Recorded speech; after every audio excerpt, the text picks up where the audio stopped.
La méthode CPIM a été créée en 2012 par Gabriela Pérez Acevedo, psychologue au Mexique. Elle a développé la méthode au fur et à mesure des années dans sa pratique clinique. Elle a également été reproduite en 2018. Au vu des résultats obtenus dans les deux pays, des formations ont commencé à être données depuis 2020. Grâce à différents thérapeutes appliquant la méthode et grâce au laboratoire de neuropsychologie de l'Université de Mons, la validation scientifique est en cours. En quoi consiste CPIM?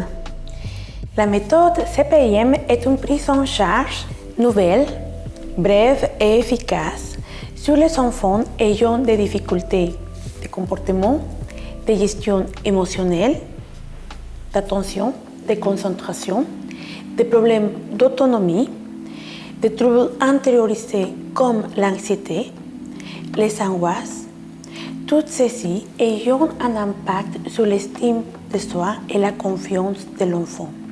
La méthode CPIM est une régulation spécifique et particulière de l'interaction parent-enfant. Comment une prise en charge brève peut-elle avoir un effet sur les différents domaines de vie d'un enfant? CPIM est une nouvelle manière d'apprendre les difficultés de l'enfant. De manière générale, CPIM vise à agir sur les fonctions exécutives.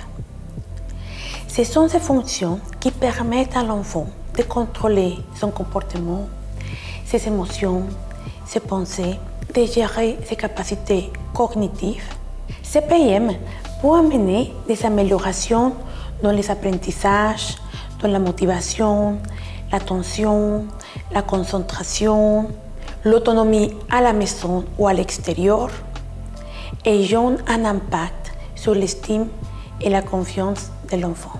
Afin d'illustrer cette information théorique de manière pratique, nous vous invitons à visionner les cas cliniques CPIM 1 et 2 trouvables sur notre site internet.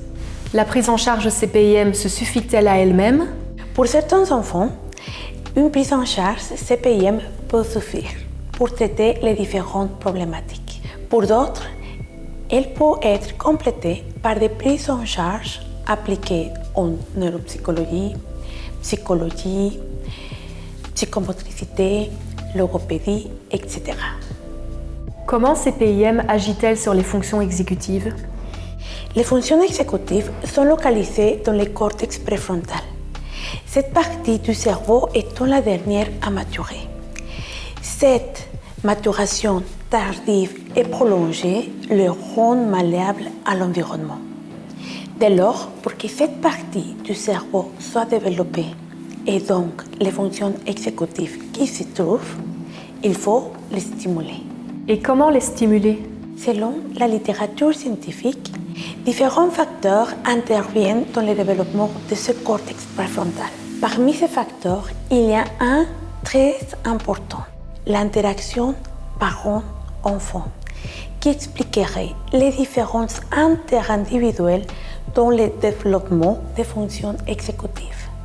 Dans un premier temps, CPIM identifie les pratiques parentales qui ne favorisent pas le développement de ces fonctions exécutives, pour ensuite proposer une prise en charge visant justement la stimulation de ces fonctions en modifiant les pratiques parentales.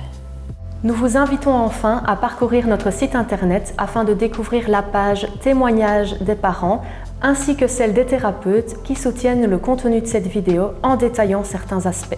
Merci pour votre écoute. À bientôt.